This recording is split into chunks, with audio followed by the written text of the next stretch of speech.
हम लोग बहुत बार सुनते हैं मेनोपॉज के बारे में, बट समथिंग दैट लोग बात नहीं करते, that is manopause, right? That is andropause. Andropause, तो क्या होता है मैनओपॉज, क्या होता है एंड्रोपॉज, क्या होता है? Can you explain? तो ये टर्म्स अभी एवोल्यूशन में है, ये टर्म्स फिक्स नहीं हुए हैं, बट अभी जो करंट टर्म है वो एडम है। ADAM is basically androgen deficiency in the ageing male. मतलब क्या होता है इसका? इसका मतलब ये है कि जैसे जैसे आदमी ओल्ड हो रहा है तो उसके टेस्टोस्टेरोन लेवल डिक्लाइन करते हैं, और बॉडी में और भी जो हार्मोन्स है, जो मेल हार्मोन्स है, टेस्टोस्टेरोन और उसके प्रोडक्ट्स, दे स्टार्ट फॉलिंग। तो उसके सिम्टम दिखते हैं जैसे early ageing, bone loss, muscle loss, lack of appetite, ठीक है, then your sexual response start falling, erectile dysfunction start coming in, prostate growth हो जाती है, हार्ट हेल्थ ड्रॉप करती है, हाइपरटेंशन बन जाता है। सो दे फाउंड दैट अगर आप इन मेन के अंदर टेस्टोस्टेरोन को सप्लीमेंट कर दो timely, so all of these negative effects don't happen. Testosterone is considered a preserving force for man. तो जो आदमी टीआरटी, तो टीआरटी इज़ वेरी कॉमन। तो आप देखोगे जैसे थाईलैंड है और यू गो टू, तो थाईलैंड में you have TRT clinics everywhere. मतलब टीआरटी क्या होता है? TRT testosterone replacement. अच्छा। एक होता है टेस्टोस्टेरोन सप्लीमेंटेशन, जो बॉडी बिल्डर्स करते हैं, क्योंकि टेस्टोस्टेरोन नॉर्मल है पर वो और ले रहे हैं अपने आप को बल्कअप करने के लिए।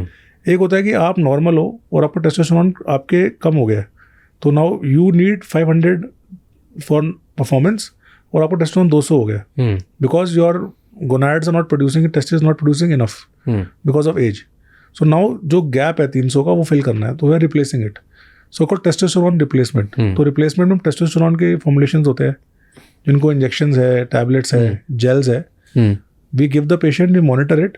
तो हमारा टारगेट ये नहीं है कि पेशेंट को आर्नोल्ड बनना है, हमारा टारगेट ये है कि पेशेंट की परफॉर्मेंस नॉर्मल हो जाए, बोन ठीक हो जाए। जैसे पेशेंट आते हैं मसल्स कम हो गया है, बॉडी फेस पिचक गया है, तो उनके कंप्लेंट्स क्लासिकली होते हैं कि सिर्फ रौनक खत्म हो गई है फेस से, ठीक है, फेस पिचक गया है, गाल सूख गया है, वजन नहीं बढ़ता है, खाना खाते लगता नहीं है, ठीक है, we are not able to perform that much, erection नहीं आ रहा है, डिज़ायर नहीं होती है।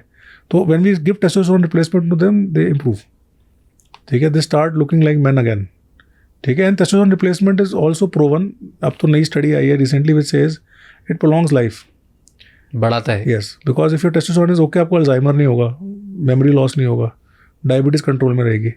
सो testosterone replacement is now very common in the US and the west, and even because वहाँ बहुत महंगा है तो लोग थाईलैंड में कराते हैं आगे, बट इंडिया में भी धीरे धीरे बढ़ रहा है, तो मैं ना कमिंग फॉर टेस्टोस्टेरोन रिप्लेसमेंट। तो टेस्टोस्टेरोन रिप्लेसमेंट कौन सी एज में कराते हैं यूजुअली लोग? सो कोई एज नहीं है डिफाइंड। सो जब भी आपका टेस्टोस्टेरोन बॉडी नहीं प्रोड्यूस कर रही एक लेवल तक, तब हम कर सकते हैं चेंज। पहले 50 ईयर्स के बाद होता था, अब 40s में भी लोगों के टेस्टोस्टेरोन ड्रॉप हो रहे हैं। तो अगर तो लोगों को लगता है ना कि कई बार कि टेस्टोस्टेरोन ले लेंगे तो हमारा बॉडी बनाना बंद कर देगा। बॉडी बनाना बंद कर दिया है, बॉडी नहीं बना रही है, तभी प्रॉब्लम आ रही है। तो आप नेचुरल के चक्कर में शिलाजीत खाते रहोगे, उससे कुछ नहीं होगा, ठीक है। तो नेचुरल तरीके हैं टेस्टोस्टेरोन बढ़ाने के। तो नेचुरल तरीकों में 5 स्टेप्स है टेस्टोस्टेरोन के।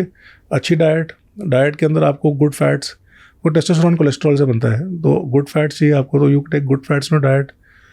आप अच्छी नींद लो, because if you sleep then only your pituitary produces good sleep.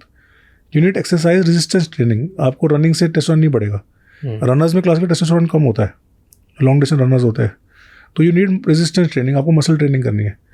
तो कई बार ना लोग ये कमेंट भी करते हैं टेस्टोस्टेरोन कम होता है, फॉल करता है लॉन्ग डिस्टेंस रनर्स में। When people run marathons, ultra marathon, cyclist में भी टेस्टोस्टेरोन ड्रॉप कर जाता है, because when you doing too much cardio, तो that is again anti testosterone. तो इसलिए लॉन्ग डिस्टेंस रनर्स के अंदर they have periods of high resistance training, ठीक है। HIIT टेस्टोस्टेरोन बढ़ाती है, but long activity of running में टेस्टोस्टेरोन कम होगा, ठीक है। अगर ऐसे और भी बहुत इंसाइटफुल शॉर्ट्स और क्लिप्स देखनी है तो इस चैनल को सब्सक्राइब कर लो।